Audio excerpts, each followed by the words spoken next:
concentré sur le débat, je vous le dis, je suis là pour choquer. Si tu nous dis que Rudy Garcia, il a le niveau pour entraîner le Napoli, alors Balerdi, il a le niveau pour jouer au Real Madrid. Rodrigo, sa hype, elle a duré 2 matchs la saison dernière. Mbappé, aujourd'hui, il est plus populaire que l'équipe de France et que Didier Deschamps. Mbappé, demain, il monte au créneau. Il dit Deschamps, c'est une pompe. Ils font un changement d'entraîneur. T'es sûr que 48 heures après, Deschamps, il a sauté. Mais je sais pas con Dédé. De Laurenti pense que le mec, il dépense 1 euro, il meurt. Je suis allé me faire la compile que ça mardi. La compile a duré 2 minutes, il n'y avait pas grand chose. C'était souvent les 3 bonnes tacles qui revenaient. Je me suis dit, attends, il y a que ça dans la compile.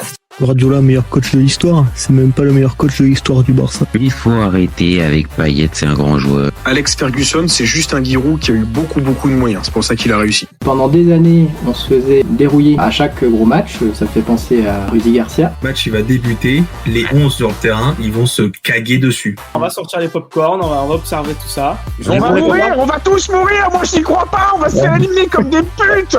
J'en suis sûr. J'ai déjà tout prévu. Le paquet de mouchoirs. Je veux pas voir ça. Si t'enlèves le championnat anglais, allemand, espagnol, italien, portugais, lituanien, la Ligue 1, c'est le meilleur championnat européen. Mbappé, c'est un remplisseur de brouettes. Par contre, quand il faut aller trousser les grosses équipes, malheureusement, c'est lui qui se fait remplir.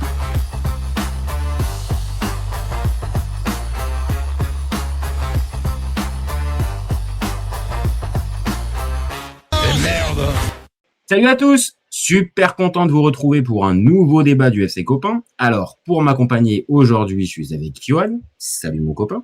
Salut mon copain et salut à tous. Alors, t'as un joli petit maillot. Que je vois un petit maillot jaune. Alors, toi, normalement, c'est plutôt des maillots rouges et noirs, normalement, de l'AC Milan que je vois généralement. Et là, c'est un petit maillot de Sochaux. C'est quoi ce petit maillot? C'est ça, c'est déjà pour saluer la saison et rendre hommage un peu à ceux qui suivent Sochaux. S'il y en a qui nous écoutent ou qui nous regardent, voilà, il y a Sochaux qui remonte en Ligue 2, donc c'est une très bonne nouvelle. Il y a eu une moyenne de 13 000, je crois, de supporters de moyenne en national. Donc chapeau à eux qui n'ont rien lâché. Donc c'était pour le petit sourire et puis à tous ceux qui se reconnaissent dans le maillot de Sochaux, voilà, je leur rends hommage. Je fais un petit coucou à mon très cher ami Flavien, s'il nous regarde, c'est pour lui aussi, voilà. Voilà, une petite dédicace pour un autre copain. Et en plus, c'est vrai, Sochaux, ça monte en Ligue 2. Donc, en plus, ça reste un club emblématique. Alors, ça navigue ces dernières années un peu plus entre Ligue 2 et National, mais ça reste un peu un club de Ligue 1. Je sais pas combien de temps ils ont passé en D1 et Ligue 1. Mais ça reste un club emblématique de notre championnat de France. Donc, c'est bien de faire un petit clin d'œil, de leur faire un petit clin d'œil. Oui, c'est ça. Ça doit être encore dans le top 5 des clubs qui ont joué le plus de matchs en Ligue 1. Donc, c'est quand même solide en histoire. Donc, c'est bien de leur faire un petit clin d'œil. Puis, un petit peu un club que tout le monde aime, quoi. Ils n'ont pas trop de gros ennemis, je pense. Il y a un derby. Il y a un derby avec Sochaux. Il y a une rivalité particulière. Je vois pas, moi.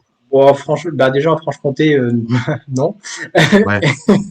Le Besançon Sochaux peut-être, mais bon, je suis pas sûr forcément que ça lève toutes les foules peut-être. Voilà. Après, il y a quelques petites rivalités avec les clubs lorrains, notamment Nancy. C'est un petit peu. Il y a quelques petites rivalités, mais ça reste quand même assez gentil. Gentil.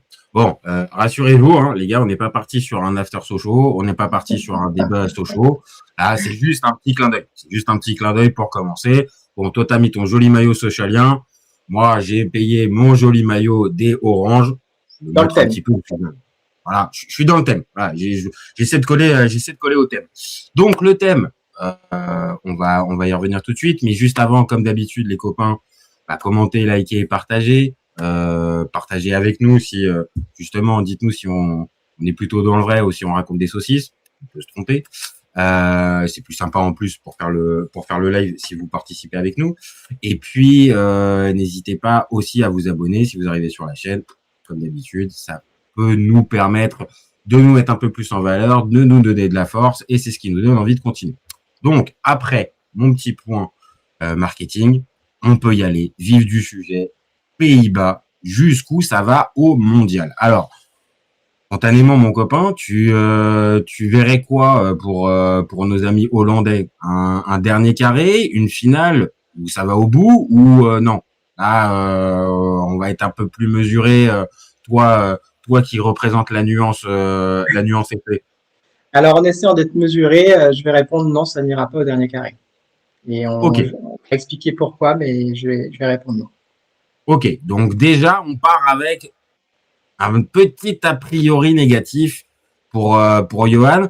Moi, j'ai envie de te dire qu'en préparant le débat, en regardant un peu les stats, bah, c'est un des premiers pays sur lesquels je suis partagé en fait. Et peut-être, pour le coup, que le débat va m'aider en fait à me positionner sur les Pays-Bas parce que je suis un peu sceptique sur plusieurs choses. Je suis optimiste pour d'autres, mais c'est vrai qu'il y a une part de scepticisme qui me fait dire déjà le dernier carré, je suis pas non plus follement emballé. Mais bon, bah, on va rentrer dans le vif du sujet. Donc, première chose que je propose à chaque fois dans ces petits focus, c'est de passer sur le classement FIFA pour se donner un peu une tendance et de voir un peu ce que donnent les Pays-Bas.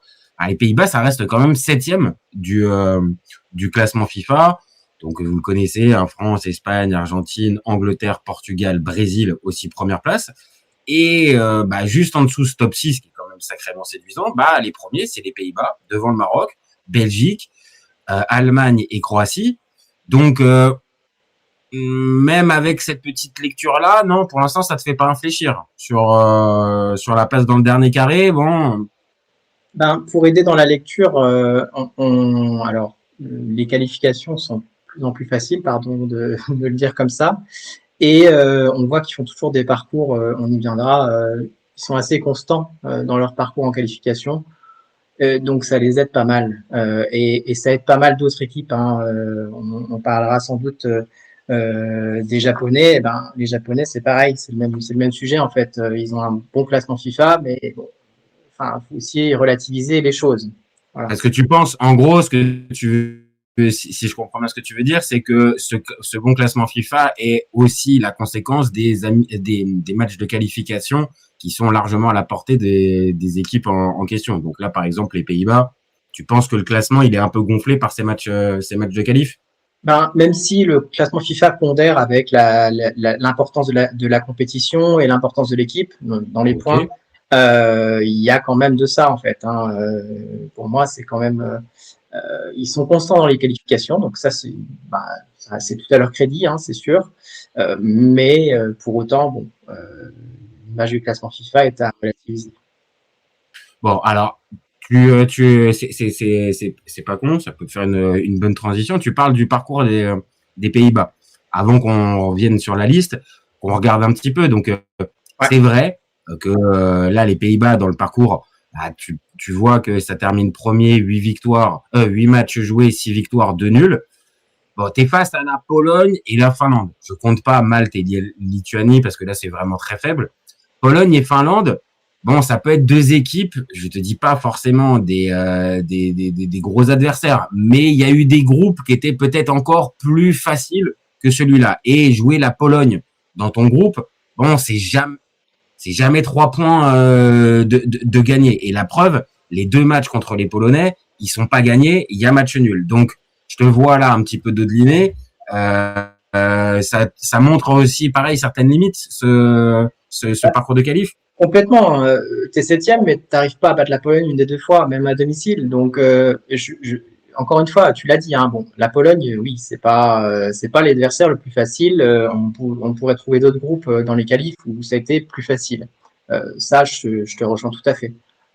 Mais bon, quand tu es 7e FIFA, je pense que tu es capable de battre la Pologne quand même. Là, ça reste quand même assez... Au moins sur un des 2 matchs, je suis d'accord. Voilà, au moins sur un des 2 matchs, au moins à domicile, quoi. Et puis, dans les autres résultats, tu as un 3-2 alambiqué contre la Lituanie. Bon, ok, hein, ça a gagné, hein. Il n'y a pas de souci. Ouais, mais si je me rappelle bien, c'est un dénouement en plus qui se fait sur la toute fin. Hein. C'est un match vraiment très très compliqué contre la Lituanie. Hein.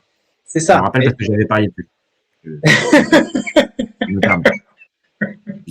suis très honnête, parce que sinon le Lituanie-Pays-Bas, de manière très honnête, je vais pas forcément être à bloc dessus. Mais comme j'avais mis un petit billet dessus, je me rappelle de cette configuration. Donc voilà, même la Lituanie, et comme tu l'as dit, qui termine dernière du groupe, ouais, t'as galéré quand même aussi. Donc ok, c'est pas rassurant les parcours de qualif, si je comprends bien. Bah, il y a eu 2-3 cartons après, hein. Il y a eu un 8-0, 3-4-0, donc c'est quand même, il y a quand même des matchs où ils ont dominé leur sujet, mais pour moi, ça montre déjà les potentielles limites que peut avoir cette équipe. Ok, non, mais après, en revérifiant ce parcours-là, c'est vrai que les deux matchs importants, enfin, les deux matchs cruciaux contre ton adversaire le plus compétitif, tu les gagnes pas, on vient de le dire. T'es normalement censé être 7e du classement FIFA, donc oui, t'as un espèce de petit statut et tu sens que t'as galéré. Maintenant, bon, ça a fini quand même premier du groupe, donc on passe pas par la case barrage pour arriver à se qualifier. Et maintenant, bah, écoute, je vais te proposer qu'on fasse un peu la liste ensemble de cette sélection des Pays-Bas. Alors, je vais te poser la première question parce qu'on arrive forcément direct sur les gardiens. Mark Flecken du Bayer Leverkusen, Robin Ruffs de Sunderland et Bart Verbruggen de Brighton. Est-ce que toi, là-dedans, dans les trois, il y en a un qui te rassure et qui peut te faire dire, avec ce type de gardien, tu peux avoir un parcours un minimum solide sans avoir peur, ou t'es vraiment dubitatif sur le pédigré des gardiens? Bah, moi, j'aime bien Verbruggen. Je trouve qu'il a passé un petit gap quand même depuis 2-3 ans avec Brighton. Et d'ailleurs, on va citer beaucoup de joueurs qui évoluent en Première Ligue. C'est full Première Ligue. Je crois qu'il y en a 16. Ah ouais. Il y en a 16 qui évoluent en Première Ligue. Et il y aurait pu en avoir plus. On en parlera tout à l'heure. Donc, c'est quand même... et c'est aussi pour moi une preuve de quand même solidité hein, dans l'équipe, parce que bah, les joueurs qui sont en Première Ligue, c'est quand même des références.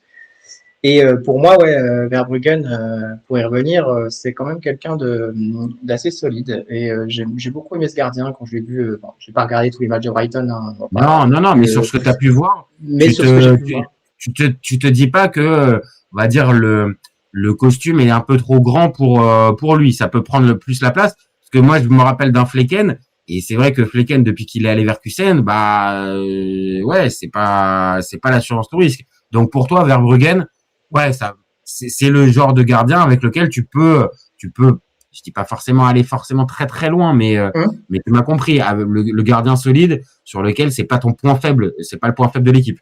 Exactement, ce sera pas un point faible pour moi, ce sera quelqu'un d'assez sûr. Je dis pas que voilà, c'est peut-être pas dans les top du gardien, mais c'est juste en dessous pour moi, et il a fait des gros progrès, je trouve, et il est quand même solide. Ouais. Non, je suis d'accord, je vais juste revérifier son âge à Verbruggen, mais 27, ok. Ouais. Donc, oui, donc là c'est maintenant. C'est maintenant pour lui. Mais comme tu dis aussi, sur ce qu'on a pu voir de lui jusqu'à comment attends, je revérifie. Ouais, c'est bien ça. T'as raison, 27 ans. Sur ce qu'on a pu voir de lui, oui, franchement, pour moi, c'est lui qui l'emporte. Mais bon, toi, t'as l'air plutôt confiant. Je vais te suivre là-dessus. Bon, on arrive évidemment aux défenseurs.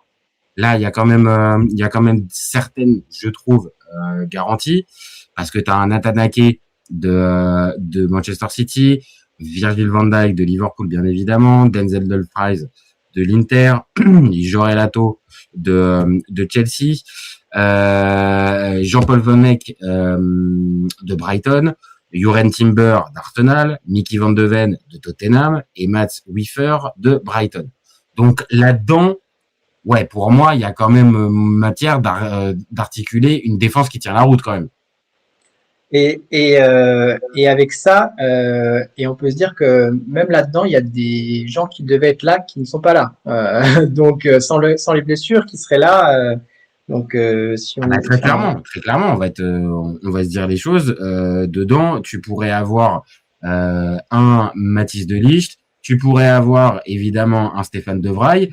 Bon, ça te montre quand même la qualité du réservoir pour les Pays-Bas, et on pourrait même aussi ajouter, c'est parce qu'il joue un rôle de piston, donc, et tu peux même aussi ajouter un Frimpong à cette liste-là de défenseurs. Donc ouais, pour moi, il y a du réservoir, mais ce qui est présent et ce qui a été sélectionné par Koeman, pour moi, c'est quand même fort. Hein. Ouais, c'est quand même fort, et d'autant plus que le premier que tu as cité, Nathan Ake, il est même pas sûr d'être titulaire en fait. Ah ouais, donc ça te montre, hein. Et dans plein de sélections, Nathan Ake, il est titulaire. Hein. Donc, sans réfléchir. Hein.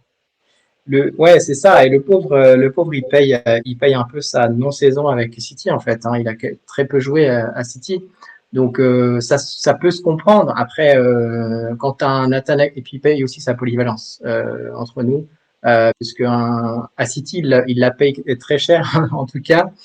Puisque un mec qui peut être arrière gauche, défenseur central, et on se dit ok, il peut nous servir, donc je le garde à tout moment, mais au final il joue pas parce que il est barré par quand même des gros joueurs, des Ruben Dias, des Gvardiol, etc. C'est sûr qu'il y a trop rien à dire sur la concurrence qu'il a devant, mais voilà. Mais ça montre quand même la richesse du réservoir et de ce secteur-là pour Koeman. Alors est-ce que il va passer avec une défense à 3 parce que quand tu peux aligner d'un côté Van Dijk, tu peux aligner aussi un Van de Ven avec et un Nathan Ake, est-ce que tu veux partir là-dessus ou est-ce que tu restes avec cette fameuse défense à 4? C'est une vraie question, tu vois, pour Koeman, cette question tactique. J'ai pas trop de doutes, moi. Il a toujours joué avec 4 défenseurs, donc j'y crois pas trop. Donc dans ces 4 défenseurs, la défense à 4. C'est juste que là, avec les forces en présence, est-ce que tu veux toutes les utiliser ou est-ce que tu préfères rester à la limite avec Van de Ven et Van Dijk peut-être. Je dis ça, mais c'est pas sûr non plus que ce soit forcément la charnière centrale et faire tourner Ake. Voilà, c'est deux possibilités, mais maintenant, oui, je suis d'accord avec toi. Koeman, je l'ai toujours vu avec une défense à 4, très rarement avec un système à 3. Ouais, c'est ça. En gros, Koeman, il met en arrière gauche ou Van de Ven ou Ake, et il met dans l'axe. Là, ce sera Van Dijk et Timber.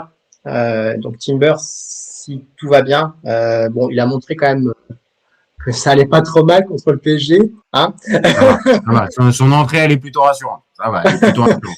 Donc, je pense que ça va aller. Et à droite, du coup, le fameux Dumfries, indéboulonnable. Donc, normalement, il devrait partir avec ça, avec plutôt préférence à gauche avec Van de Ven, malgré sa saison avec son équipe assez calamiteuse. Ah ouais, franchement, Van de Ven et puis Van de Ven, ok. Je sais bien, c'est un défenseur rapide qui malgré son gabarit a pas une charrette, mais une arrière gauche. À la limite, si tu me dis Nathan Ake, je préfère un peu plus quand même, tu vois, ça me rassure un peu plus. Maintenant, si Ake est dans l'axe pour faire la paire, peut-être. Maintenant, tu l'as dit, il y a Timber. Et est-ce que Timber, tu préfères pas plutôt le mettre de défenseur droit? Parce que Dumfries en défenseur droit, c'est un piston, hein. Il est utilisé en piston, Dumfries, la plupart du temps. Hein. Donc le repli défensif, ce qui est si cher à toi. Alors, si je parle de Koeman, je sais qu'il fera pas ça, mais en tout cas, moi, ce que je ferais effectivement, c'est que Dumfries, je le mets pas arrière droit, c'est pas un arrière droit pour moi, je le mets en piston. Mais c'est à partir du moment où tu mets quelqu'un en piston à droite, il faut se répondre à gauche. Et à gauche, là, je vois pas. Je vois pas qui peut faire l'affaire côté Pays-Bas. Non, parce que même dans la liste de milieu, tu vois, tu sais, tu peux avoir des mecs qui peuvent être considérés comme milieu de terrain, mais qui pourraient occuper justement ce poste de piston, et que ça soit au milieu Gravenberch, Frenkie de Jong, Koopmeiners, Tijani Reinders, Martin de Roon, Gustil ou Quentin Timber, il y en a aucun qui peut occuper ce poste-là. Aucun. Ouais, donc, comme t'as pas de pendant, et je suis assez d'accord avec toi, t'as pas le pendant côté gauche. Est-ce que tu pars véritablement avec Dumfries dans ce rôle-là? Pas forcément. Donc toi, ta défense idéale, ça serait quoi? Ma défense idéale, ce qui est pénible, c'est que je peux pas mettre Dumfries sur le banc en fait, donc ça m'embête. Okay. Et du coup, si je peux pas jouer à 3 derrière, je serais quand même forcé de le mettre arrière droit. Ça m'embête, mais je serais quand même forcé de le mettre arrière droit. Et par contre, effectivement, Nathan Ake, je le ferais quand même bien jouer à la gauche. Je mettrais Timber et Van Dijk dans l'axe. Et puis Van de Ven, bon, il va aller sur le banc, voilà. ça ira. Il est déjà dans la liste, c'est bien, c'est cool, c'est bien pour lui. Maintenant, est-ce que véritablement titulaire et qui plus est à un poste qui n'est pas le sien, vu la saison en plus qu'il a passé, comme on a dit, ouais, non, moi c'est plutôt séduisant si tu fous Dumfries en essayant de lui expliquer véritablement qu'il se concentre aussi sur ses tâches défensives. Oui, un axe Van Dijk Timber, ça peut totalement avoir de la gueule. Et Ake sur le côté gauche, c'est la défense avec la liste qui est à disposition. Pour moi, la meilleure défense que tu peux aligner. Après, il y a moyen de solidifier avec ce qu'il y a devant. Hein. Aussi, ça c'est sûr. Parce que là, j'ai commencé à la donner, la liste. Mais ok, pour la partie défensive, on a ça. Au milieu de terrain, je l'ai dit, Gravenberch, Liverpool, Frenkie de Jong, Barcelone, Koopmeiners, Juve, Tijani Reinders, Manchester City, Martin de Roon, Atalanta, Gus Til, PSV Eindhoven. Bon, il y a juste une exception, Quentin Timber, Marseille. Bon, on comprend pas trop, mais bon, allez, au-delà de la blague, pareil, dans ce milieu de terrain, c'est quand même fourni en qualité. Alors peut-être que tu as beaucoup de profils qui peuvent se ressembler, avec des box-to-box, des 8, des machins. Mais pareil, il y a quand même de quoi organiser un milieu de terrain extrêmement compétitif avec tous les joueurs que je viens de te donner. C'est vrai, mais il y en a 3 qui se détachent largement. On voit quand même... Pareil, même question que pour la défense. Toi, tu fais émerger quoi dans ce 4-3-3? Bah là, c'est difficile d'aller... Coman, il prend Gravenberch, De Jong et Reinders, et c'est difficile d'aller contre lui. Hein. Dans les milieux que tu as... pour moi, je dis pas que les autres sont nuls, hein, c'est pas le sujet, mais ils sont quand même au-dessus des autres, quoi. On va pas se le cacher. Ah oui, très très clairement, très clairement, c'est un niveau, voire 2 niveaux en dessous de ce que tu viens de dire. Après, la vraie question, c'est est-ce que déjà un Frenkie de Jong, tu peux l'avoir sûr et certain pendant l'intégralité de la compétition. On le sait, malheureusement, il est fragile. T'as jamais, dire la continuité et la garantie surtout de pouvoir compter sur lui tout le temps. Mais c'est sûr, d'accord. Si là, il est apte à jouer, évidemment, tu le mets, pour moi, à ce poste-là de sentinelle devant la défense. Et puis après, tu organises avec et Gravenberch et Reinders. Et pour moi, ça devrait arriver à coller quand même. C'est ça. Et c'est là que Gravenberch, pour moi, peut suppléer un peu Dumfries. C'est que lui, il a la caisse aussi pour le faire, même si il y en a beaucoup dans cette équipe et dans cette sélection qui ont connu plus ou moins une saison, soit parce qu'ils ont moins joué, soit parce que leur club a été assez mauvais. Il n'a pas été fou cette saison Gravenberch par rapport à la saison précédente où il s'est vraiment révélé. La saison du titre, il est monstrueux. Exactement. Et là, cette saison, il est plus en dessous, comme beaucoup de ses coéquipiers à Liverpool. Mais pour moi, il peut quand même faire l'affaire, quoi. Enfin, largement. Il me semble au-dessus, comme on vient de dire. Il me semble au-dessus et d'un Koopmeiners et d'un De Roon. Et après Gus Til, je l'ai pas assez, donc c'est un joueur plutôt frisson du championnat d'Eredivisie. Je l'ai pas, je le maîtrise pas assez, donc je vais pas partir en te disant que c'est lui qui devrait jouer. Et Timber, je l'ai vu. Là, pour le coup, je l'ai vraiment vu cette demi-saison à l'OM. Pour moi, c'est, comme je viens de dire, c'est en dessous. C'est en dessous de ces 3 mecs-là. Donc, oui, si ils sont aptes physiquement, il n'y a pas de débat. Pour moi, c'est De Jong, Gravenberch, Reinders. Donc, avec la défense qu'on vient de concocter, bon, ça commence à avoir un peu de gueule quand même, tu vois. C'est pas mal, mais et parlons de Koopmeiners qui est même plus titulaire à la Juve. Tu l'aurais pas mis? Tu l'aurais pas mis dans la liste?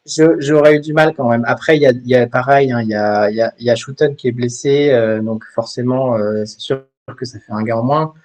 Mais je sais pas trop. Enfin, il est bien remplaçant. De toute façon, c'est un peu ce qu'on vient de dire. Il y a peu de chances que la hiérarchie elle soit troublée, sauf cas de blessure ou suspension. Non, clairement. Je te dis, je vois pas Cop Miners arriver à faire le match. Le Cop Miners qu'on a connu du côté de l'Atalanta, pas de problème. Là, il avait largement son mot à dire. Enfin, comme tu dis, il a perdu sa place à la Juve et depuis qu'il est arrivé, c'est une vraie catastrophe. Enfin, à son échelle, tu vois, c'est vraiment, Oui. il a perdu la confiance, il est vraiment moins bon. Donc oui, déjà pareil, c'est cool, il est dans la liste, mais tu vas pas non plus exiger autre chose. Mais normalement, c'est un gars sur lequel tu peux compter peut-être à partir de la 60e. Peut-être. tu vois. Puis arrêter, bon, voilà, il a toujours son mot à dire aussi. Ça peut le faire. Donc, Ça peut le faire. Bon, et puis, c'est bien le milieu, c'est bien la défense, mais on a aussi l'attaque. Et dans cette attaque, alors c'est toujours un peu particulier parce que l'attaque, les Pays-Bas, pendant des années, tu vois, je porte le maillot 94, ils avaient des équipes, ils ont toujours eu des attaques de fou. Bon, là, dans l'équipe, il y a quand même du talent, mais pas te mentir, c'est quand même d'un autre niveau que ce que j'ai pu avoir en étant un peu plus jeune. Mais bon, je vais pas faire mon glorieux ancien. Et même d'un autre niveau qu'un Van Nistelrooy ou même Van Persie. Hein. Bon, c'est quand même pas pareil. Ouais. Je suis pas un ancien en train de te dire que j'ai connu Van Basten quand il avait son grand moment avec les Pays-Bas, mais ne serait-ce que des Kluivert, comme tu l'as dit, des Van Nistelrooy, et même un peu plus récents, des Van Persie.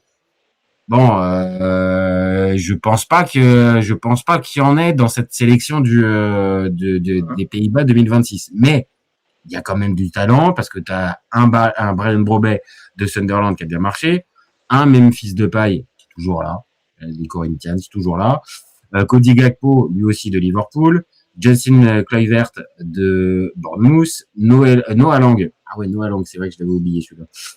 De Galatasaray, Daniel Malen de l'AS Roma, Chris Sensio, énorme le prénom à chaque fois, Somerville de Leeds et le fameux Wout Weghorst. J'ai l'impression que lui aussi, il est là tout le temps. Lui, il sort à chaque fois de nulle part et voilà. Donc on termine avec cette liste-là. Est-ce que tu es toujours aussi confiant avec cette liste des Pays-Bas offensivement ou là comme je viens un peu de lancer, c'est pas dingo.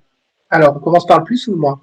Vas-y, on est des gars positifs, donc allez, on va aller d'abord dans le plus. Alors, le plus, c'est un joueur qui a fait une demi-saison, mais extraordinaire. C'est Daniel Malen. Il a, alors, je me suis noté, pardon, j'ai la stat, 18 matchs, 14 buts, 2 passes décisives avec la Roma. C'est exceptionnel. Et le problème, et on va vite arriver au problème, donc bon, la Roma sans lui, il n'y avait pas la Ligue des Champions. Ah oui, et le problème, c'est qu'il va jouer à droite. Et à la Roma, il joue en pointe. Il va jouer à droite, pourquoi? Parce que il y a si on peut dire la légende, enfin je sais pas comment il est vu aux Pays-Bas, Memphis Depay. Donc Depay, il a 108 sélections. Et Memphis Depay, donc il sera aligné il devrait être aligné en pointe normalement par Koeman. Il a fait cette saison. Alors les saisons sont décalées au Brésil, mais il a fait 8 matchs sur 18 possibles, dont 28 minutes en 2 mois, les 2 derniers mois là. Ah, c'est bien, il est sur un bon rythme. Il est sur un bon rythme. Memphis là. Memphis là, il est en train d'écouter. Vraiment, il écoute tout, hein. Ah, ouais, bien, Memphis. Ça. Donc il a été blessé, il a marqué qu'un but dans ces 18 matchs là. Donc clairement, Memphis il va être titulaire, mais pour son statut. Et donc moi, je trouve ça bien regrettable. Et d'autant plus que à l'époque de son prime, il n'était pas bien rapide. Non, ça n'a jamais été un joueur très rapide. Il a toujours fait des différences par sa qualité technique. Voilà. Même à la limite par sa qualité de passe, si on veut, mais jamais par sa rapidité. Jamais. Donc moi, je suis assez pessimiste sur le fait que Depay soit avant-centre. Et à gauche, donc, on devrait avoir Gakpo. Et lui, pareil, il n'a pas été extraordinaire non plus avec Liverpool, contrairement à l'année dernière. À l'image de Liverpool, ça c'est sûr qu'il il est pas top. Maintenant, je vais te poser la question un peu qui peut peut-être aussi changer les choses pour l'attaque. Ok, Koeman va normalement partir. Koeman d'ailleurs, oui, en néerlandais. Voilà, on va essayer de faire ça bien. Mais normalement, il part avec Memphis Depay devant. Ok, pas de problème, c'est le contrat de départ. Bon, maintenant, après, il a des yeux. Hein. Donc là, si on voit un Memphis Depay, ce qu'on peut dire supposé, avec 8 matchs sur 18 disputés, un seul but et 28 minutes disputées sur les 2 derniers mois, ça va être évident qu'il va manquer de compétition et donc de rythme. Est-ce que tu penses que justement Koeman, il va s'enfermer dans ce choix-là, c'est-à-dire c'est Depay et quoi qu'il arrive, il va retrouver du rythme au fur et à mesure, mais c'est mon titulaire indiscutable?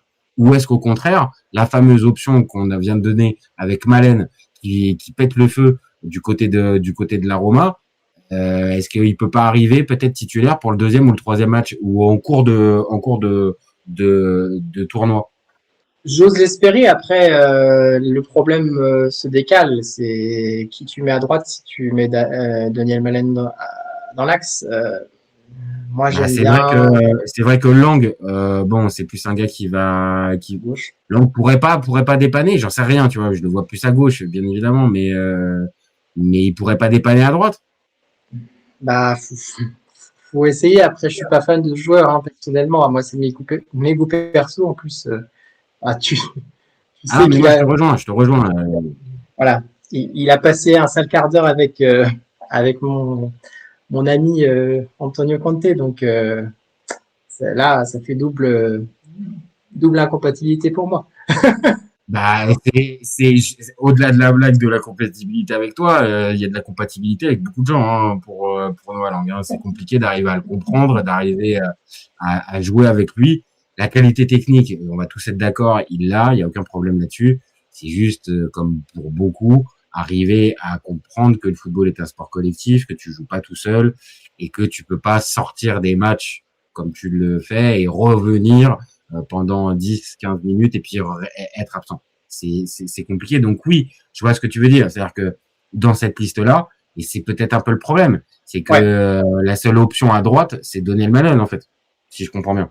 Bah, seule option, disons, de qualité par rapport à, pour pas un peu baisser en qualité, ça me paraît être lui. Après, rien ne dit que ils vont pas jouer en profondeur pour lui et que Depay peut pas être, ou Weghorst, peut pas être un point de fixation pour aller réceptionner les ballons et faire la bonne passe quand il faut, quoi. C'est pas impossible.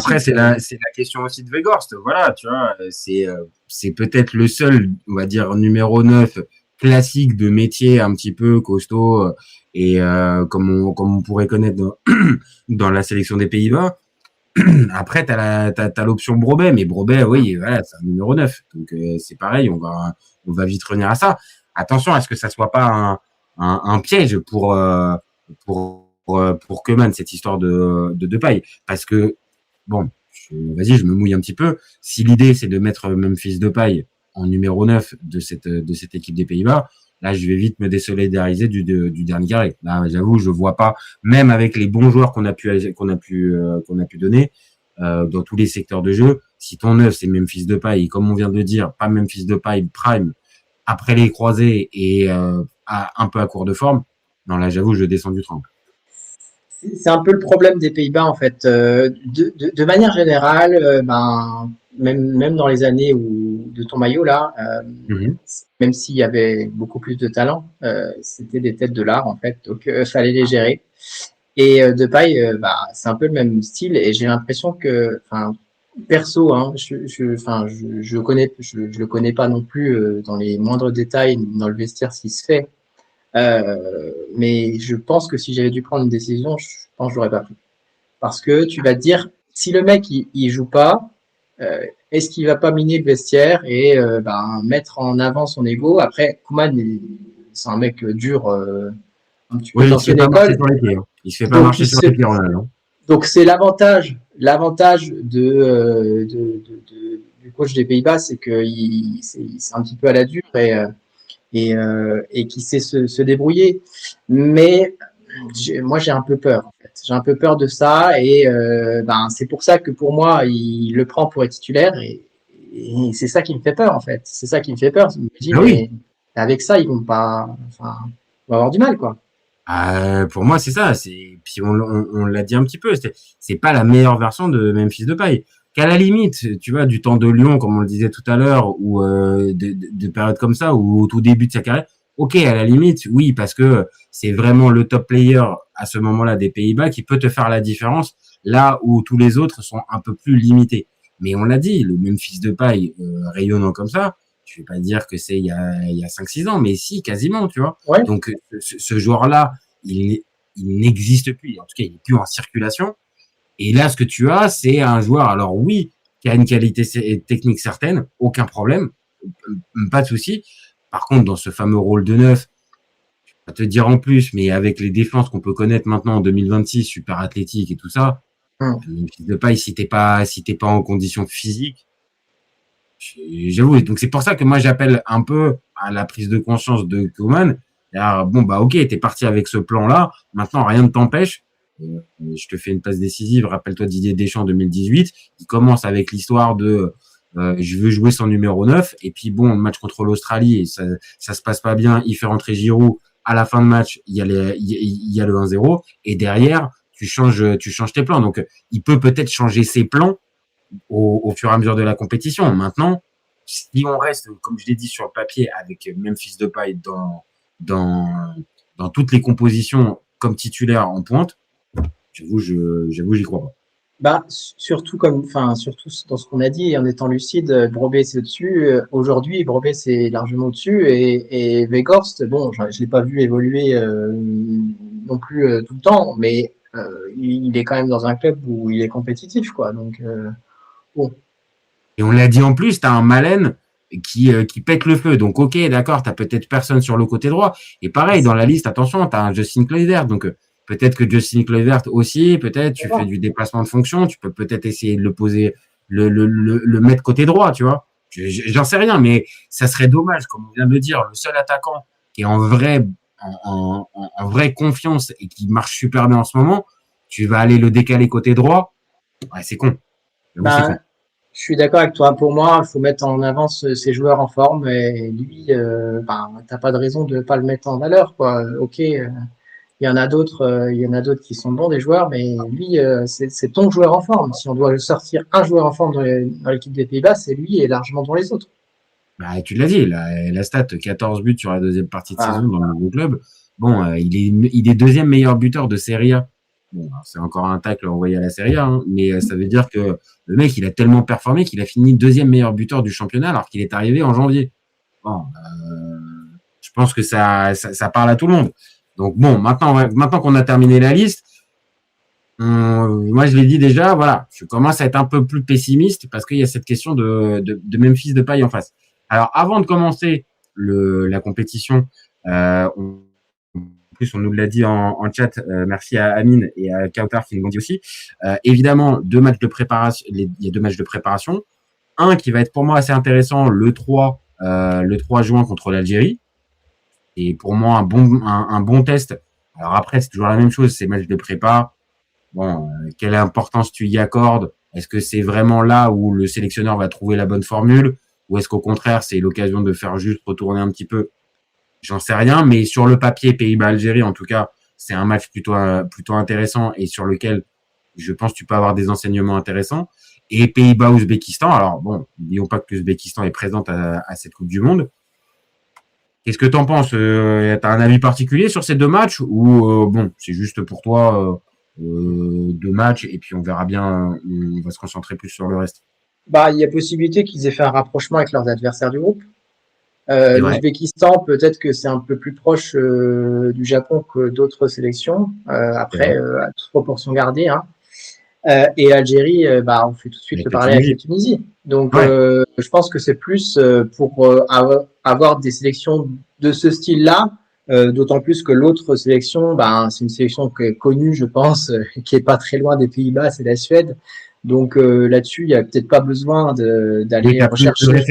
Tu as peut-être plus de références, ça sera peut-être plus simple. Alors que tu as raison, c'est vrai, le match contre l'Algérie, tu joues la Tunisie quelques jours après, donc ça peut te donner un petit peu, même si après on dit à chaque fois, c'est du même continent et tout ça, mais c'est pas forcément les mêmes footballs. Mais tu as raison, tu peux avoir un truc un peu similaire sur lequel te préparer peut-être un peu sur tel ou tel aspect.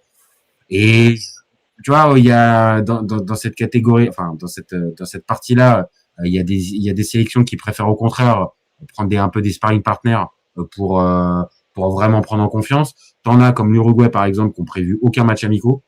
Donc tu vois, c'est chacun est différent. Moi, je pense que c'est pas mauvais de faire ce type de match-là, surtout, et on l'a dit pour Koeman, si t'es pas sûr de ton 11.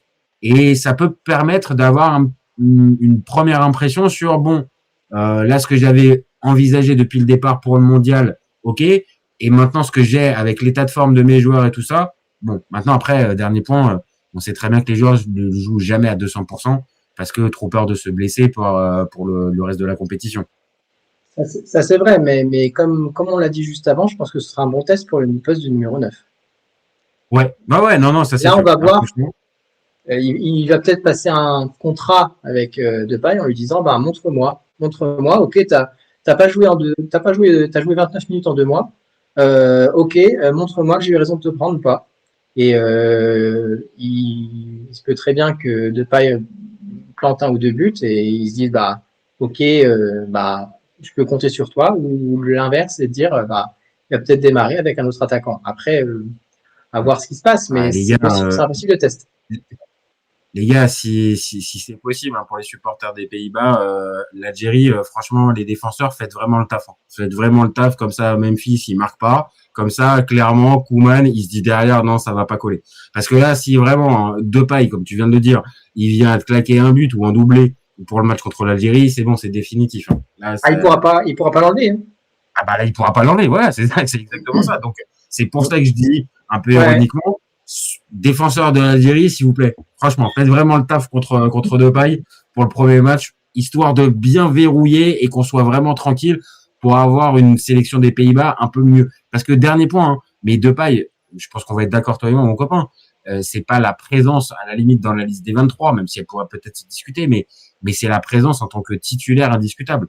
Maintenant qu'il vienne rentrer à 20 minutes de la fin, je pense qu'on va être d'accord, il peut peut-être apporter un plus. Bien sûr, techniquement, c'est l'un des meilleurs joueurs de cette sélection techniquement, il y a pas de débat. Mais aujourd'hui, quand tu joues au Brésil, quand tu as joué moins de la moitié des matchs au Brésil, quand tu n'as pas joué depuis 2 mois, quand tu n'es pas performant, quand même, dans une sélection, toute proportion regardée, on n'est pas les Pays-Bas, c'est pas l'Ouzbékistan. Après, oui. Voilà. Ok, t'es une sélection un peu plus, un peu moins classée, un peu moins bien classée. T'as un joueur qui évolue dans un championnat majeur. Il n'y a pas de débat. Il n'y a pas de débat. Mais là, c'est autre chose, quoi. C'est autre chose. Pour moi, on parle du 7e. On parle du 7e au classement FIFA. Donc, 7e au classement FIFA, est-ce que tu es obligé d'être prisonnier un peu de ce type de choix de joueur? Ouais, c'est un peu dommage. Moi, franchement, je te le dis, et c'est pour ça aussi que je me positionne un peu plus, c'est que si vraiment on part là-dessus, ouais, je suis vraiment très sceptique. Après, peut-être que Memphis peut nous faire manger notre chapeau, mais j'ai du mal. Maintenant, avant de rentrer dans le calendrier, donc les 3 matchs, qu'est-ce qu'on peut dire de Koeman? Est-ce qu'on peut dire que Koeman, ça peut être le sélectionneur qui fait le step-up du côté des Pays-Bas 2026, ou comme on l'a dit, il risque peut-être d'avoir des choix forts à faire qu'il va faire, mais on est un peu inquiet qu'il n'efface pas forcément tous les bons choix, Ronald. À son crédit, on peut déjà dire que c'est un sélectionneur de poigne et c'est une sélection qu'on a besoin parce que année après année, malgré, c'est une caricature presque, mais tous les joueurs à chaque fois, c'est quand même des caractères assez durs. Van Dijk, c'est un caractère dur. Van de Ven, c'est dur.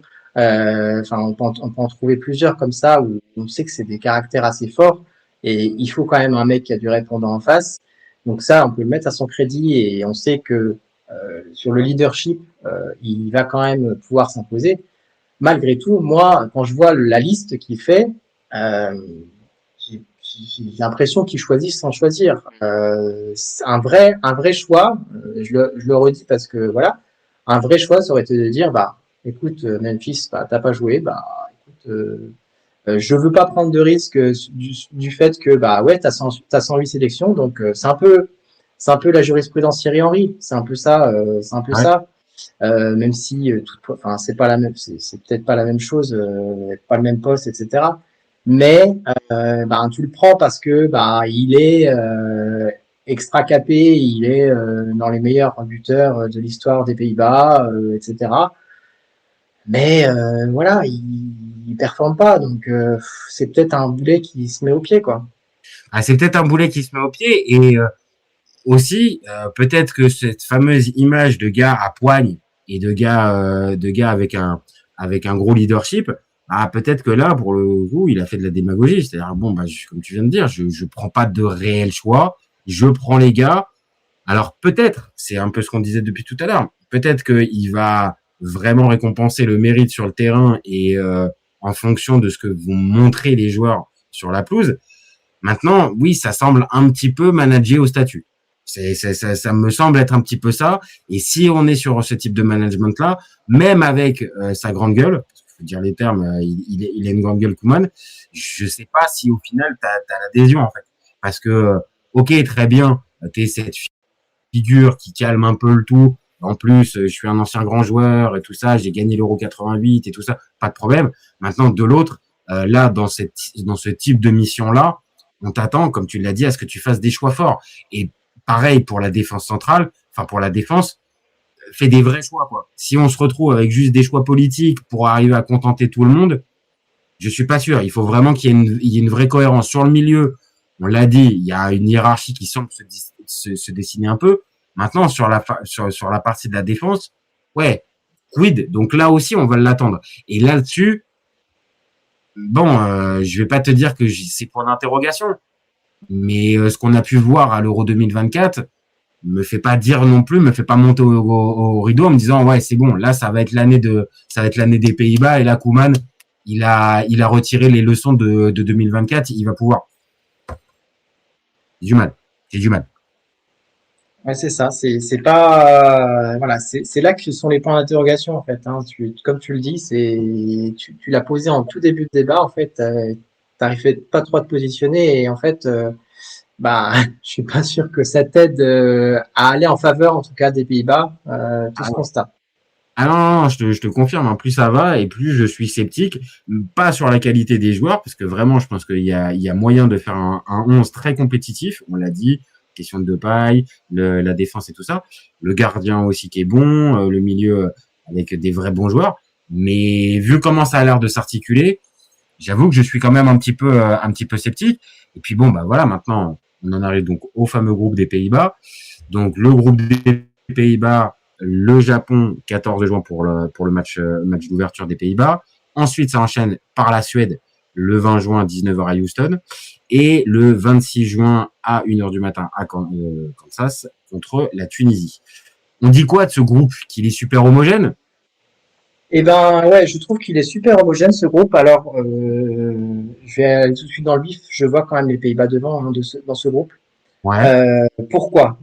Bah déjà la Suède. Alors, ils ont réussi à se qualifier hein, contre l'Ukraine et l'Islande en barrage. Il n'y a pas de problème.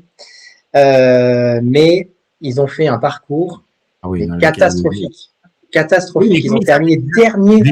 Je vais te dire, je pense que comme ils savaient qu'ils avaient la place de barragiste, ils ont, merci cette super idée de la Nations League de donner des places comme ça pour le barrage. Mais c'est qu'au final, oui, pour moi, ils ont délaissé complètement le groupe de qualif en se focalisant sur le barrage. Donc, pour arriver à déterminer le vrai niveau des Suédois en 2026, bon courage. C'est un peu ça, et même eux, en fait, ils n'ont pas de certitude sur ce qu'ils valent. C'est ça qui est terrible. Bon, ok, ils ont réussi à se qualifier contre l'Ukraine et l'Islande, mais leur parcours, ils ont fait 2 nuls dans leur groupe avec la Suisse, le Kosovo et la Slovénie. Ok, hein, Suisse et Kosovo, c'est quand même pas mal. Hein. Il y a pas de problème. Mais quand tu es la Suède, je veux dire, tu peux regarder quand même ses adversaires dans les yeux, non, quand même. Ça fait quand même quart de finale en 2018, hein, quand même, la Suède. Hein. Et quand j'étais plus petit, justement, Coupe du Monde 94, ça fait demi-finale. Donc on parle pas d'un pays qui découvre la Coupe du Monde. suis d'accord avec toi. Hein.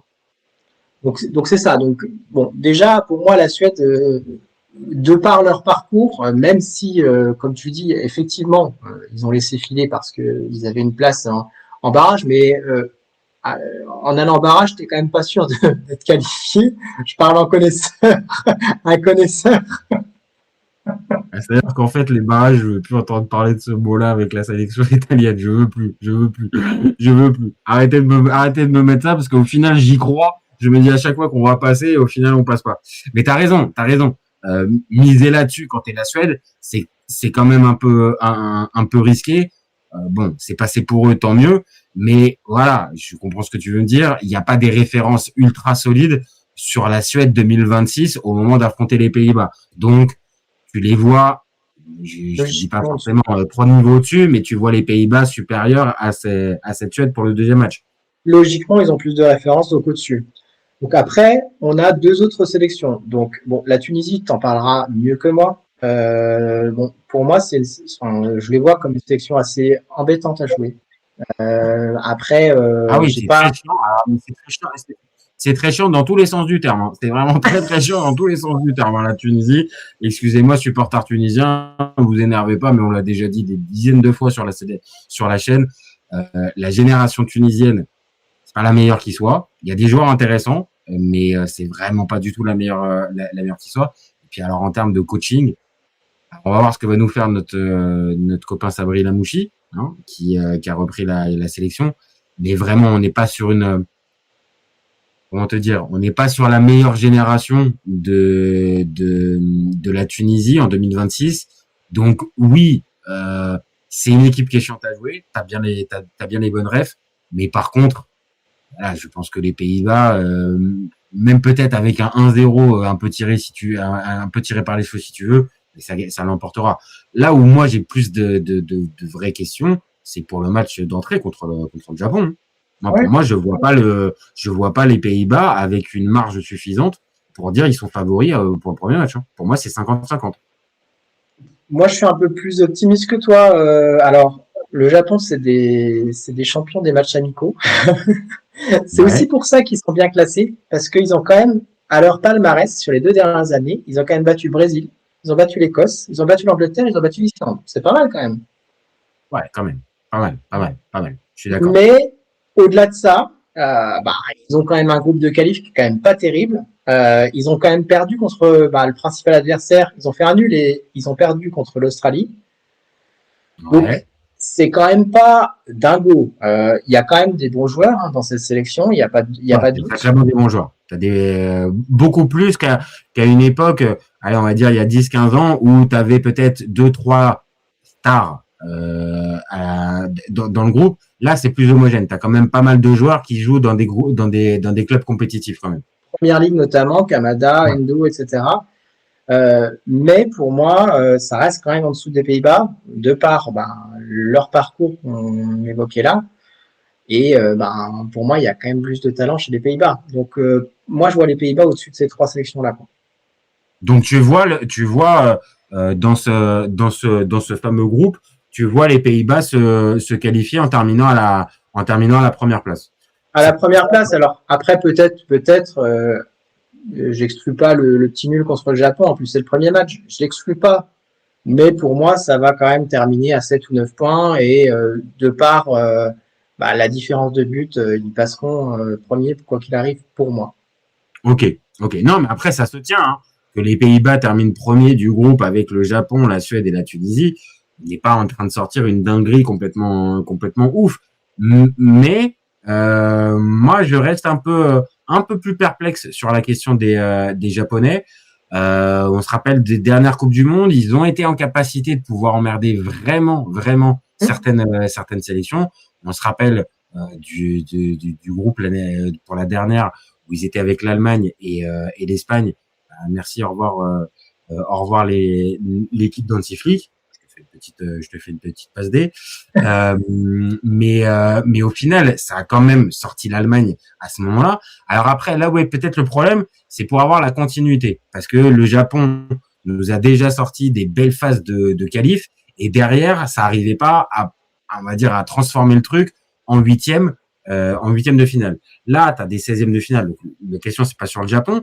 Mais moi, je te le dis vraiment, avant le match, pour moi, c'est 50-50. J'arrive pas, avec en plus toutes les incertitudes qu'on a données pour les Pays-Bas, sachant qu'il y a des chances qu'on se retrouve avec le fameux Memphis Depay titulaire pour le premier match. Ils ont ce que, pour aller dans ton sens, les Japonais, ils ont ce que l'Allemagne n'avait peut-être pas la dernière fois, et ce que a beaucoup moins les Pays-Bas, c'est le collectif. Les Pays-Bas, pour moi, je les vois, et je les vois souvent comme ça. Ils arrivent à faire la différence, c'est pas un problème. Mais c'est la tête de Van Dijk, c'est Gakpo qui dribble deux joueurs, qui met une superbe passe au deuxième. Enfin, j'ai l'impression que c'est un peu moins collectivement où ils font la différence en fait. Ils vont se reposer sur leurs fortes individualités. Il n'y a pas de problème. Là où le Japon, c'est plus homogène. Mais là où tu l'as dit aussi, c'est que, alors, c'est une caricature peut-être, mais ça reste quand même vrai. C'est que physiquement, ils s'essoufflent un petit peu au bout d'un moment. Et peut-être que les efforts répétés, parce que effectivement, ils ont moins de talent, donc ça demande aussi d'être fort collectivement et donc de dépasser un peu sa fonction et aller un peu plus dans le rouge au niveau physique. Et donc ça risque aussi de s'essouffler avec le temps. Maintenant, je sais pas. C'est très difficile pour moi d'établir un classement dans ce groupe-là, hormis les Pays-Bas que je vois devant. C'est très difficile pour moi d'établir. C'est le groupe le plus homogène et le plus indécis. Ah oui, franchement, ouais. Franchement, tu les regardes tous. Tu arrives un minimum en réfléchissant un petit peu à déterminer une hiérarchie. Là, dans celui-là, moi, je te le dis depuis 5 minutes, Pays-Bas-Japon, j'arrive pas à me décider. Là où je te rejoins, par contre, face à la Suède et face à la Tunisie, pour moi, ces Pays-Bas-là ont une marge suffisante. Donc en tout cas, par contre, on est quand même d'accord sur un truc, on les voit passer ce groupe, donc arriver dans le tableau final. Donc je le partage, le tableau final. Ce que ça nous donne, c'est que si les Pays-Bas terminent premier, ils jouent le deuxième du groupe C, et à l'inverse, s'ils terminent deuxième, ils joueront le premier du groupe C. Et le fameux groupe C, je vais revérifier, sauf si tu as déjà l'info, mon copain. Mais le groupe C, c'est lequel Brésil-Maroc. Voilà, Brésil-Maroc. Voilà. Donc, ça peut nous faire, si ça termine premier, le deuxième du groupe Brésil, Écosse, Maroc, Haïti. Et sinon, si ça finit deuxième, ça finit par jouer donc le premier de ce groupe-là. Brésil ou Maroc, ça passe dans les deux cas, ça passe pas dans les deux cas chez toi? C'est là que ça pique, parce que pour moi, qui termine premier ou deuxième, ça passera pas. Ah ouais, aïe. Pour moi, ça passe pas, parce que on l'a dit avant, tout ce qu'on a dit avant, et collectivement, alors même un vrai, et c'est encore plus là que je vais jusqu'au bout de mon pronostic, parce que pour moi, je vois le Brésil terminer deuxième. Et quand je vois les Pays-Bas terminer premier, je vois un Brésil-Pays-Bas en 16e de finale. Alors ça, ce serait une belle affiche historique. Hein. Attends, ça se trouve, tu vas nous faire un truc énorme. Si ça se trouve, tu nous mets les Écossais premiers dans le groupe.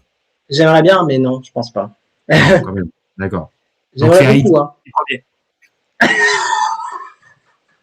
Non, supporters marocains, vous énervez pas, on rigole. Donc tu vois si au petit jeu des pronostics, tu verrais plus le Maroc terminer devant le Brésil. Je pense, à tout le moins, je pense qu'il y aura des problèmes au démarrage pour le Brésil, et peut-être pas qu'au démarrage. Mais je pense N'oublie pas, il y a Carlo. Mais j'oublie pas Carlo, et effectivement, c'est un bon rayon d'espoir pour les Brésiliens, à mon sens. Mais si je vais jusqu'au bout de mon pronostic, je pense que le Brésil va terminer deuxième et donc va rencontrer les Pays-Bas. Et ça nous fait un sacré 16e de finale. Brésil-Pays-Bas. Alors là, mon copain, même si c'est à 3h du matin, je pense que là, tu vas forcément faire une exception quand même. Brésil-Pays-Bas, c'est une sacrée affiche. Hein.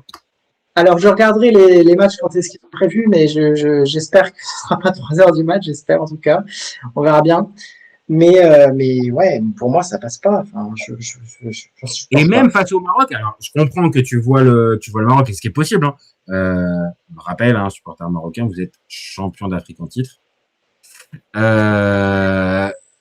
Et même face au Maroc, tu vois pas d'espoir pour les oranges.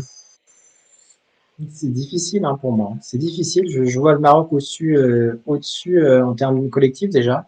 Ouais. Et bah, il y a quand même des belles individualités au Maroc. Et moi, j'ai l'impression, enfin, je le sens pas. Je le sens pas. J'ai l'impression que ça cale là, moi. Ok, donc la fameuse question que je te posais au tout départ du débat, savoir si ça fait dernier carré ou pas, bah ouais, c'est bien, tu nous as fait un vrai teasing, tu nous as rien dit depuis le départ, mais au final, en fait, tu les voyais sortir dès les 16e de finale. Malheureusement, oui. Je pense pas que ça aille plus loin. Après, si par bonheur ça passe premier, il y a possibilité de passer les huitièmes, mais j'ai l'impression que ça cale en 16e, moi. Dans les Ouais, non, huitièmes, si ça passe premier, t'affrontes donc soit Mexique, soit la Tchéquie ou Canada-Bosnie. Bon, là, ça me paraît plus tu vois, le huitième probable est plus abordable que le 16e. mais on le dit, en fait, à certains moments, pour certains pays, il vaudrait mieux peut-être terminer 3e. Ce que je disais hier pour l'Uruguay, qui, si elle termine 2e et elle rencontre le premier du groupe de l'Argentine, donc forte chance pour que tu joues l'Argentine, alors que tu termines 3e, tu joues le premier du groupe entre Canada, Bosnie, Qatar, Suisse. Ouais, mais ils ont un problème, l'Uruguay. Ils ont un gars qui calcule pas en sélectionneur. Arrête, on a réussi à tenir bien ce débat sans s'énerver, toi et moi. Ne viens pas mettre mon El Loco Marcelo Bielsa dans cette histoire-là. Laisse-le où il est. Il est en train de nous préparer un plan de dingue pour tous nous enthousiasmer pendant le mondial. Donc laisse-le tranquille. J'adore l'Uruguay, donc j'espère. Bon, bah écoute, voilà, ça fait déjà un bon point. Mais plus sérieusement, tu vois ce que je veux dire, c'est que là, l'Uruguay aurait plus d'intérêt à terminer 3e, puisque je viens de te le dire, le groupe Bosnie, Canada, Qatar, Suisse, c'est le plus faible qui soit. Et si tu termines 2e, donc normalement une meilleure performance, tu joues l'Argentine. Je pense que, mais attends, c'était le fond de mon propos. Pour justement encore revenir sur Bielsa, je vois pas Bielsa une demi-seconde dire aux gars, bon, attendez, on finit 3e. Et c'est pas dans la mentalité uruguayenne de laisser certains matchs. Mais pour eux, ça aurait plus de sens quand même, les gars, de terminer 3e. Mais bon, je précise pas. Donc, ok, alors, on a un message de Chad, donc, qui intervient sur la chaîne, qui nous dit, bonsoir, attention aux Pays-Bas, déjà en 2022 à la Coupe du Monde, ils auraient mérité d'aller en finale. Alors, Chad, la finale des Pays-Bas en 2022, je suis passé à côté. Hein. J'ai pas le souvenir que j'arriverai même pas à te dire contre qui se font sortir les Pays-Bas en 2022. Tu t'en souviens? L'Argentine, non? Ah oui, Argentine, match fou qui se termine au péno. Ouais. Tu valides, toi? T'as le souvenir que les Pays-Bas 2022, ça aurait pu faire finale? Bon, après, si ça se termine au péno, ok, mais bon, c'était pas. Moi, ça m'a jamais trop emballé. Enfin, l'équipe des Pays-Bas, c'est un peu le pchit. Souvent, ça fait des.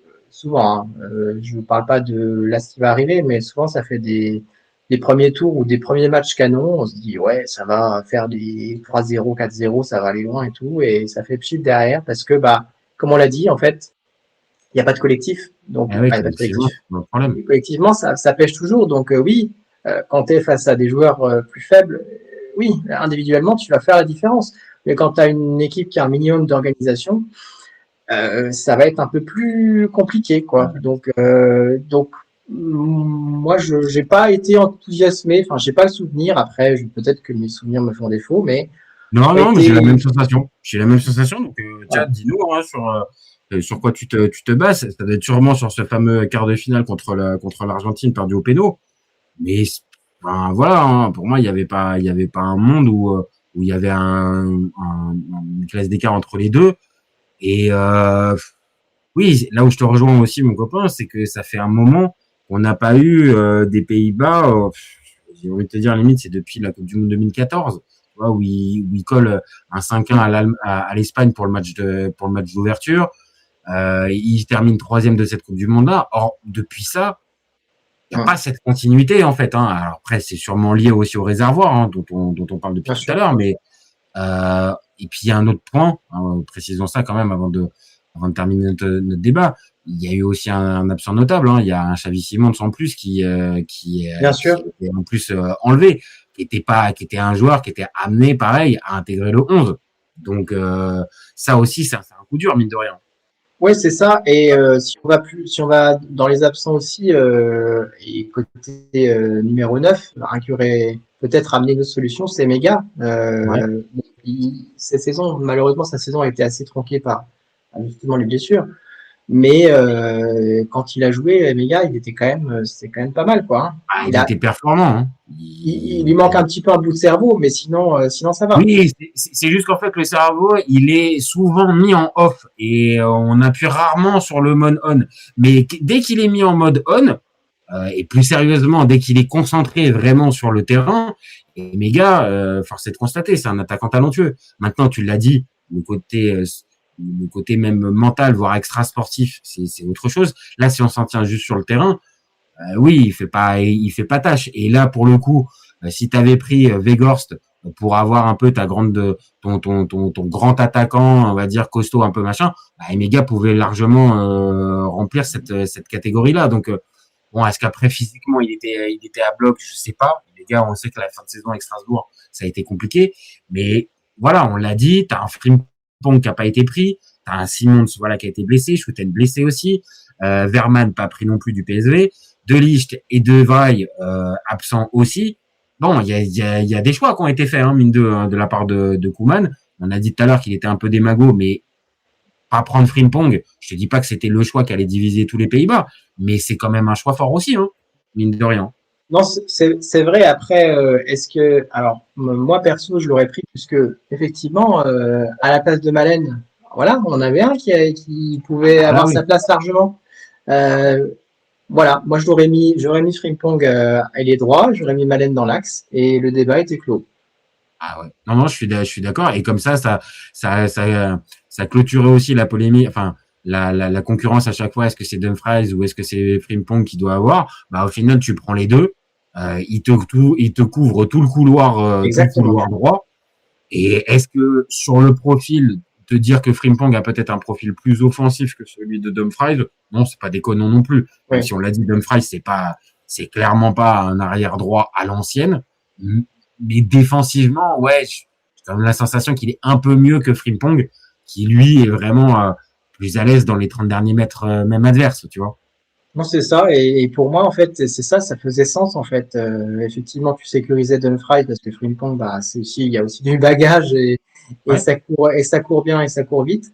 Et t'avais l'aspect, ailier droit et tu pouvais décaler Malen dans l'axe. Alors, il y a peut-être un problème qu'on ne connaît pas, hein, peut-être un problème et de relationnel ou physique, mais bon, en tout cas, a priori, il n'y a pas de problème physique. Enfin, pas signalé, nous on ne le sait pas en tout cas. Non, et puis là où ça peut en plus interpeller, c'est que on l'a dit à plusieurs reprises, tu as plusieurs joueurs de Liverpool dans cette équipe-là, Van Dijk, Gravenberch, Gakpo. Lui aussi il est dedans et tu as l'impression que c'est le seul qui a été sanctionné de la mauvaise saison de Liverpool. Alors, on a dit peut-être qu'il y a des vraies raisons tactiques. Mais si c'est pour se retrouver avec le poste d'ailier droit mis par défaut à un attaquant qui en plus pète le feu, il y a peut-être des incohérences sur la liste. Encore une fois, on va attendre de voir. De toute façon, c'est comme pour tout. On va attendre de voir ce que va nous réserver le terrain. Mais c'est vrai que à plusieurs reprises dans ce débat, on l'a dit, on se pose des questions sur Koeman, on se pose des questions sur le choix des joueurs qui vont être pris et qui vont être alignés. Et le groupe plus le calendrier et plus le probable tableau avec soit le Brésil ou le Maroc en 16e de finale, pardon. Bah, ça nous fait pas croire beaucoup du côté des Pays-Bas, quoi. Alors, on demande à nous faire mentir, hein, c'est Oui, sûr, bien sûr. mais voilà, si on doit donner un avis, pour moi, c'est ce qui est le plus probable. Après, je pense que Bon, bah, on tu verra. partages des Pays-Bas, hein, si vous avez vu cette vidéo. J'espère que vous avez pris du plaisir. Écoutez peut-être pas les 5 dernières minutes où on vous dit clairement qu'en fait, votre mondial, il va s'arrêter après le premier tour. Mais au moins, on s'est positionné. Au moins, on s'est positionné. On pourra pas dire que on a fait le verre d'eau tiède. Là, on y a été. C'est dur parce que, encore une fois, les Pays-Bas, ça reste un pays majeur du foot de nation. Mais on le dit, entre les incertitudes plus le groupe et en plus surtout le tableau, ouais, j'avoue, Maroc, moi je serais un peu plus partagé que toi. Je te dis juste, si c'est Maroc, attention, il peut y avoir ce côté où le Maroc peut te choquer. Tu vois, il peut y avoir ça. Par contre, si c'est le Brésil, et moi je te le dis, je vois le Brésil aller beaucoup plus loin que ce que toi tu n'envisages. Le Brésil, je pense, ça passe pas. Je pense, pour moi, ça passe pas. Mais Maroc, je laisse ouvert la porte. Et après, si les Pays-Bas ont envie de finir 3e, Le tri, on verra bien, parce qu'ils peuvent se retrouver un peu partout, mais jamais. ils verront bien. C'est jamais. Peut-être qu'avec la 3e place, peut-être. Mais on l'a dit. Là, par contre, on voit les Pays-Bas terminer premier du groupe. Ouais. Même si moi je mets un petit frein sur le match contre le Japon, mais on les voit plutôt terminer premier. Donc terminer premier, c'est forcément jouer le 2e du groupe du Brésil ou du Maroc. En tout cas, on retient la petite pièce sur le Japon, hein. On leur dira si jamais ils vont loin. En tout cas, aller loin. Déjà, s'ils vont en 8e, ce sera déjà une très belle performance. Donc, on sera là pour le signaler. Exactement. On les a un petit peu défendus, hein. Donc franchement, on pourra le re-signaler s'ils arrivent à faire une belle perf. Mais si on doit choisir dans ce groupe, oui, pour moi, je mets Pays-Bas premier et Japon 2. Je vois ni la Suède ni la Tunisie passer aux 2 premières places. A priori, ce serait cohérent. Après, ça reste quand même, voilà, c'est vraiment le groupe le plus homogène où, pour moi, rien ne me choque. Enfin, ok, il y aurait une belle performance de la Tunisie s'ils font 2e, pas de souci. Mais tu me dis ça, a priori, la Tunisie va finir 2e dans un mois. Bon, bah pourquoi pas, quoi. Pourquoi pas. Non, je suis d'accord. Même si moi je te retempère, ils partent d'un peu plus loin. À la limite, je miserais plus sur les Suédois peut-être pour essayer de faire un peu le match. La Tunisie, en tout cas, de ce qu'on a vu même de la dernière CAN. Alors je l'ai dit, ils ont plus le même sélectionneur. C'est la Mouchi qui reprend. Peut-être que ça peut changer. Mais sur ce qu'on a pu voir ces derniers mois, ces dernières années, il va falloir se mouiller la nuque, hein, côté tunisien pour espérer la première ou la 2e place, hein. Mais bon, on verra bien. En tout cas, nous, on s'est positionné. Pays-Bas, ça va pas bien loin pendant ce mondial 2026. Désolé, amis supporters des Pays-Bas, mais on s'est positionné. Donc peut-être qu'on fait une énorme boulette et que ça fera dernier carré, comme je l'avais annoncé au début dans la question initiale. Mais après avoir fait le débat et avoir vraiment tout décortiqué, non, ça va pas plus loin que les 16e, même si moi je mets une petite nuance avec toi. Si c'est le Maroc affronté, il y a quand même une chance peut-être d'aller un peu plus loin. Oui, je dis pas qu'il n'y a pas de chance. Je juste, moi, on doit se mouiller un petit peu, donc. Oui, mais c'est ça le truc. C'est ça le truc. T'as pris tes responsabilités, j'ai pris les miennes. Exactement. Voilà. En tout cas, on est assez proche sur le fait que ça va pas être les Pays-Bas qui vont gagner la prochaine Coupe du Monde. Donc voilà. Et pour te répondre, Tchad, nous on n'a pas vu les mêmes choses pour la Coupe du Monde 2022 avec les Pays-Bas qui devaient aller en finale. Donc bon, dis-nous pareil en commentaire, ou dis-nous sur le groupe un peu plus tard pourquoi tu voyais ça. Voilà. Donc merci à toi mon copain. Merci à toi. Merci à toi, un plaisir. Comme d'hab. Merci à vous d'avoir suivi. Comme d'habitude aussi, le live va être dispo dans quelques minutes en replay. Il sera aussi disponible sur toutes les plateformes de streaming, d'écoute, type Deezer, Spotify, Apple Podcast et tous les autres. N'hésitez pas à commenter, liker, partager, même en replay. Ça permet aussi de faire alimenter un peu le débat et on peut aussi vous répondre par la suite. Et puis, comme d'habitude, vous abonnez. On a besoin de ça pour faire grandir la chaîne. Et surtout, le plus important, vous gardez en tête, quoi, ces copains, on est ouvert toute l'année. Ciao, ciao les copains. Ciao, ciao.